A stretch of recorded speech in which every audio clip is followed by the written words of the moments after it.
Hey gang, today we're going to do a really cool Eric Clapton lick from the song Badge.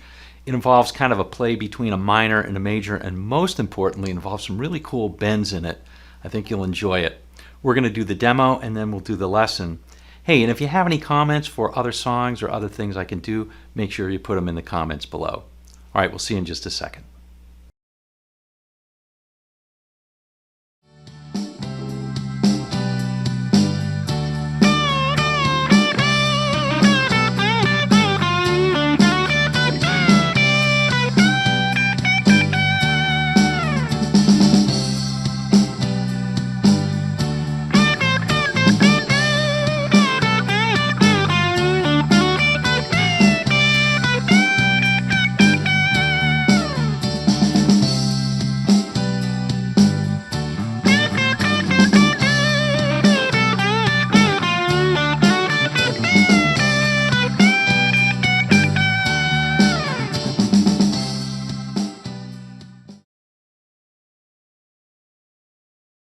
Alright gang, let's go over this in some detail.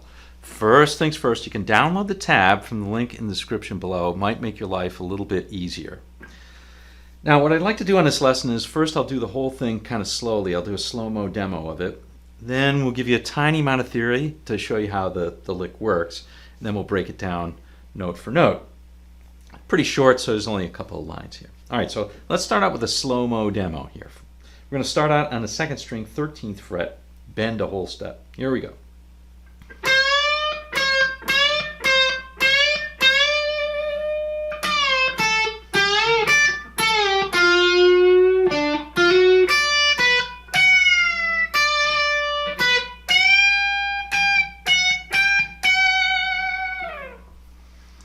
All right, so that's pretty much it. Now let's talk about the theory. And as usual, where the lick comes from and how it works is based on the harmony, or that's part of it anyway. In this case, we'll look to the chords to do it. So the solo is played over this sort of sequence.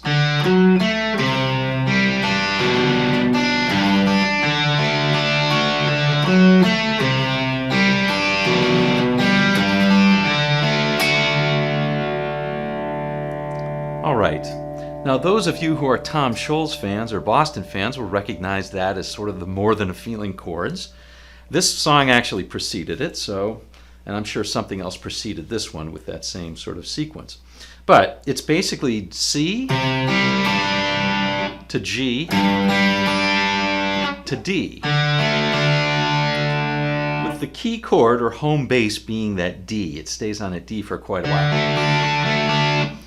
So those chords are in the key of G.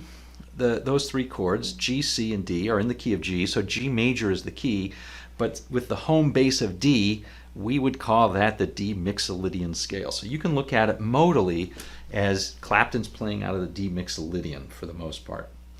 However, you can also think of it as simply a combination of the major and minor pentatonics on D, and that works too. So both of them work if you want to think about it that way.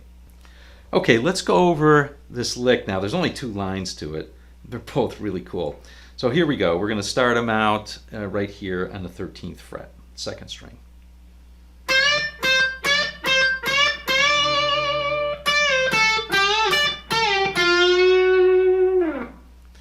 All right, so you can think of this as coming out of a D minor pentatonic or a D Mixolydian. Either way is fine. Whatever way you want to think about it is okay.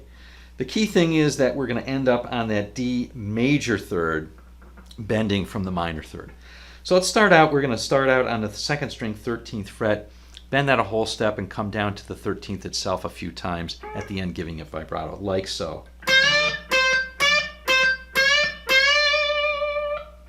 And then come down. Then a classic Clapton maneuver right here. So this kind of is out of a minor pentatonic here. We're going to bend the third string 12th, a whole step, and then skip a string and play the D on the top. So like so. And then come down and play this. That last line plays around between the minor and the major of D. If you think about it, here's a D minor. The minor third is this F right here on the third string, 10th. and we're going to bend that up to the F sharp, which is a third in a D major chord. So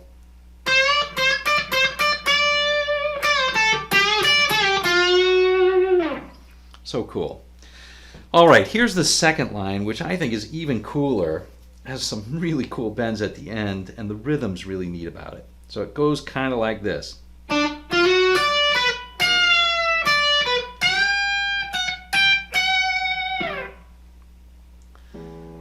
Okay, so very neat.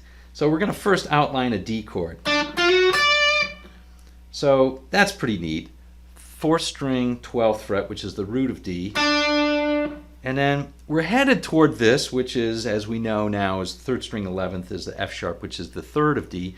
But we're going to go from the minor, hammer on to the major. So 10 to 11. Then skip the 2nd string and play right directly to the 10th on the 1st. So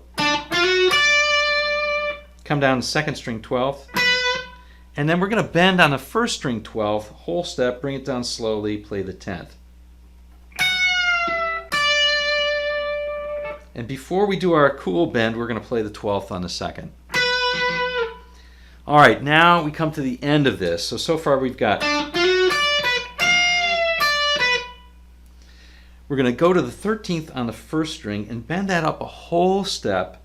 And then we're going to bend it a half step. Then we're going to bend it a whole step. Then we're going to bend it a half step, giving it vibrato at the end.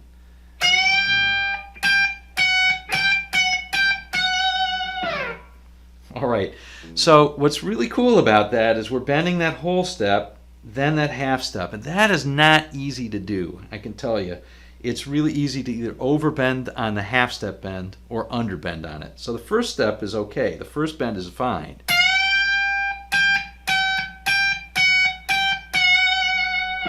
You can give yourself a little vibrato when you end it so that you can waver around this note and it sounds okay. But the ones in the middle, you really have to practice to get them relatively precise. I've still got some work to do on it for sure. And this really emphasizes that this is the note. And you can see, I'm getting a little bending a little out of tune here, but you can see that this is part of a D chord. There it is in first position. Just bring it up 12 frets, and you've got that. So we're bending between this note. Anyway, it's just a really cool technique to kind of get down and get your bending a little more precise. All right, gang. Well, there you have it. A really cool Eric Clapton lick.